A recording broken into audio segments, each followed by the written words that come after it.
Penjelasan kitab Nashih Diniyah halaman 27. Rasulullah sallallahu alaihi wasallam bersabda, "Ala adullukum ala ma yamhullahu bil khataya wa yarfa'u bihid darajat."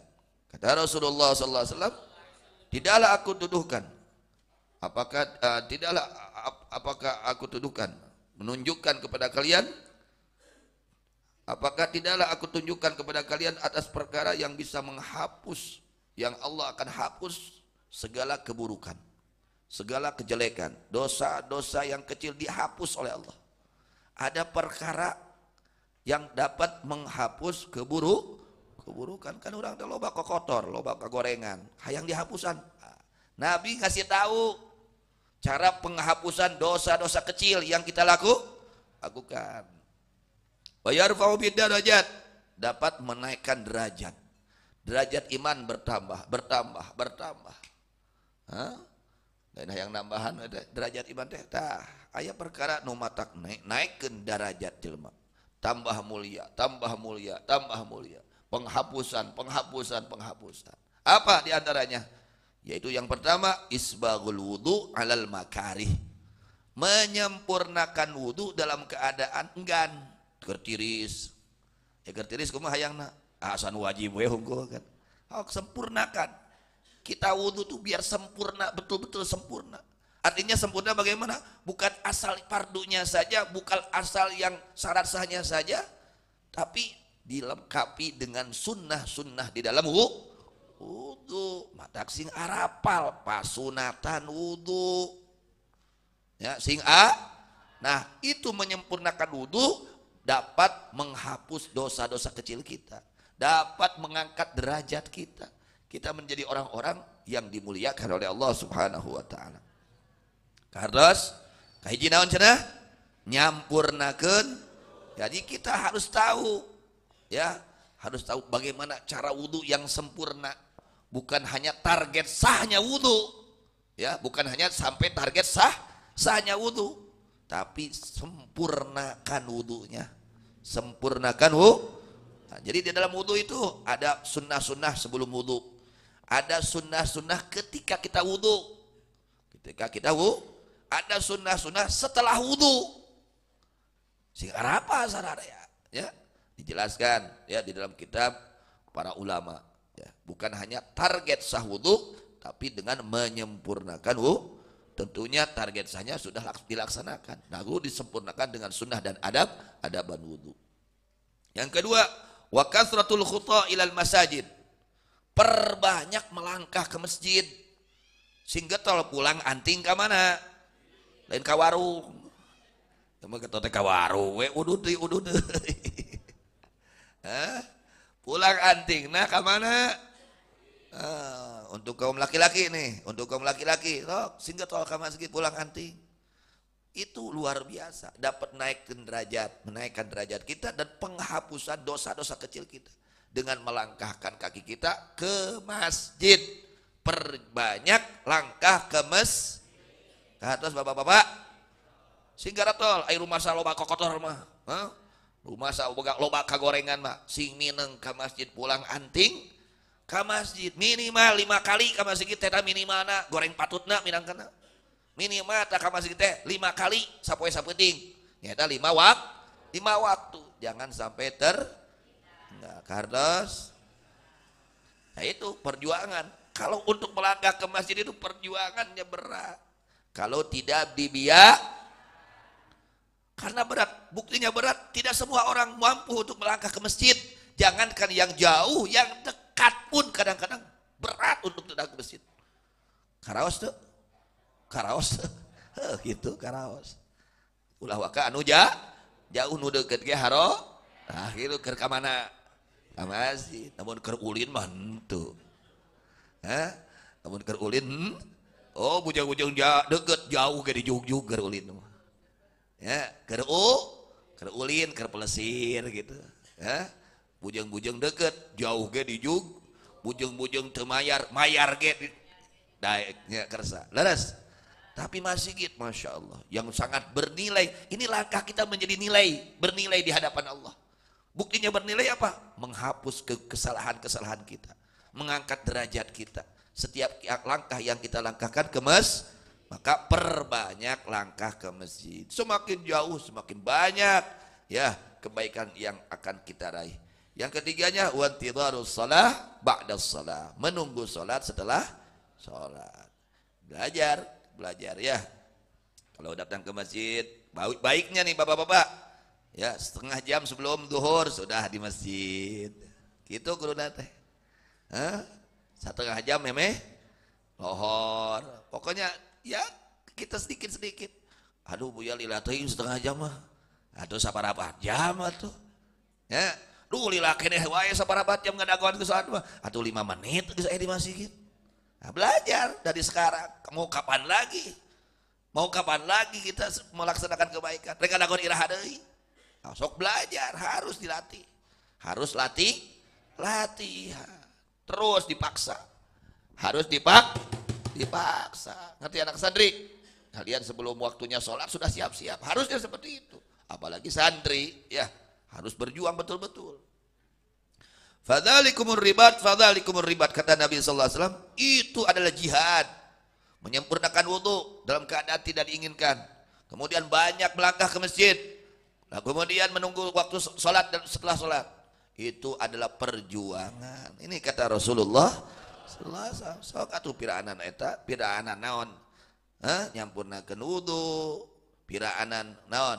Angkat ke masjid kan mumpung sehat kaki kita. Piraanan naon? Ngantosan salat setelah menunggu salat, setelah salat, habis salat maghrib duduk di masjid. Nah, menunggu waktu dibiasakan ya. Kemudian Rasulullah SAW bersabda, sesungguhnya kalian tidak henti-hentinya di dalam sholat selagi kalian menunggu sholat.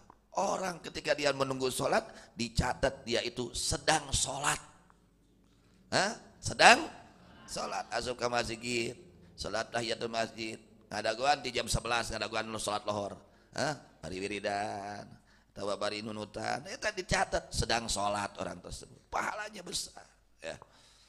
Kemudian Rasulullah sallallahu alaihi wasallam bersabda, "Basyiril masya'ina ilal masjid fi dzulami bin nurit tam yaumil qiyamah."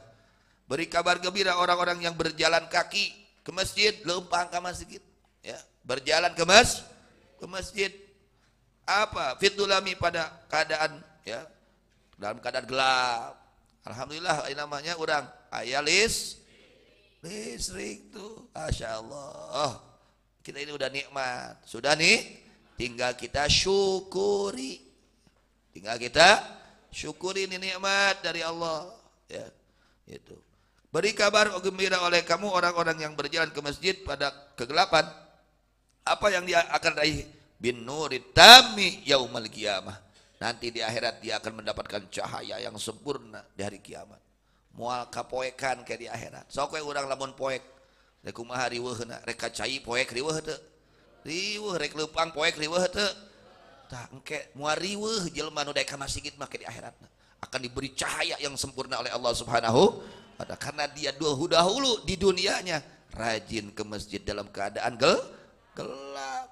Urang kudu syukur aya namanya gitu. Sok dising rajin ka masjid teh, diajar. Wa waradatun datang apa? Anna masyal insani ilal masjid. Sesungguhnya berjalannya manusia ke masjid. Berjalannya manusia ke masjid dituliskan oleh Allah dan Allah jadikan untuknya pahala. Satu langkah bisa menghapus satu keburukan. Satu langkah lagi dicatat kebaikan. Satu langkah lagi diangkat derajat. Jadi langkahnya itu bernilai semua. Langkahnya bernilai. Kenapa kita tidak maksakan? Ada nilainya kok. Ada keuntungan di dalam melangkahkan kaki ke masjid. Itu ada keuntungan. Nah untung di kiparatan dosa, untung. Nah untung dicatat kesayat, untung. Nah untung diangkat derajat, untung. Ya, paksakan,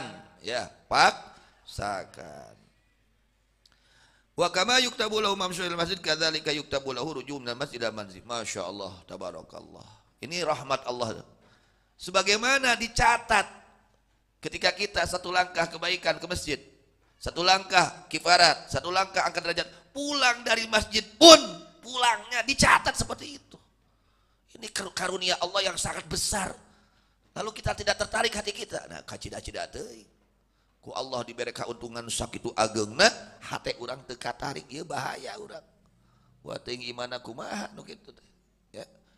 Jadi bukan hanya perginya ke masjid dicatat baik kebaikan, mengangkat derajat, penghapusan, pulang dari masjid ke rumah pun dicatat seperti itu.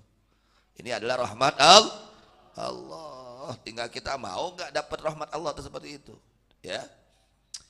Kemudian Rasulullah sallallahu alaihi wasallam bersabda, "La tazalul malaikatu tusalli ala ahadikum ma dama fi majlis alladhi yusalli fihi ma lam yuhdits aw yatakallam. Taqulu Allahumma ighfir lahu, Allahumma arhamhu." Tidak henti-hentinya malaikat mendoakan, memohonkan ampun kepada salah seorang dari kalian selagi orang tersebut ada di tempat sholatnya. Ya, sebagaimana penjelasan kemarin, kalau kita sudah sholat jangan bergeser ke belakang, jangan bergeser ke pinggir, jangan bergeser ke depan, sudah duduk di situ. Selagi kita duduk di tempat sholat kita, selagi kita tidak hadas, selagi kita tidak ngobrol, saat itu malaikat mendoakan kita. Yang mendoakan siapa? Kira-kira doa malaikat dijabah mah? Dijabah. Doanya apa? Allahumma ighfir lahu, Allahumma arhamhu. Ya Allah, ampuni dosanya ini orang. Ya Allah, rahmati ini orang. Masya Allah. Ini anugerah dari Allah untuk kita, ya. Jadi kalau kita sudah sembahyang, baik sembahyang fardu atau sembahyang sunat, baik di masjid atau di rumah, sholat sunat di rumah, ya. Jangan beranjak, jangan bergeser dari tempat duduk di situ. Kan biasanya orang lamun sholat di masjid kita sok make geser segala. Katukang daud teh. Katukangeun tihang aja. Ya. Gusar geser katukang kajuru. Enggeus di dinya diuk. Kahartos. Apa pahalanya? Selagi dia tidak keluar hadas, dia punya wudu saat duduknya itu dan dia tidak berucap, ya, ngobrol, maka saat itu malaikat mendoakan orang tersebut. Kata malaikat, Allahumma ighfir lahu, Allahumma arhamhu, ya Allah, ampuni dosanya ini orang dan rahmati ini orang. Masya Allah. Tentunya doa malaikat beda dengan doa malaikat ini para kekasih Allah, para wali Allah. Artinya ijabahnya itu sangat pasti. Pasti ijabah. Kartos diajarnya di mana sholat tong barobah, tong make gusar geser, kecuali aya orai itu beda deui. Ya, kita mah naon make gusar geser segala. Diajarnya duduk di situ, jangan berubah, jangan nah, itu keuntungannya dengan catatan duduknya dalam keadaan punya dan tidak ngobrol, selain zikir, selain istighfar, selain baca Quran, tidak ngobrol. Nah, saat itu dia punya wudu, tidak ngobrol, ya, duduk di tempat sembahyangnya, saat itu malaikat mendoakan orang tersebut, Allahumma ighfir lahu, Allahumma arhamhu. Amin ya rabbal alamin. Karena sadayana begitu juga ibu-ibu di rumah seperti itu, ibu-ibu jangan bergeser dari tempat sholatnya, ya, dengan catatan punya wudhu dan tidak ngobrol.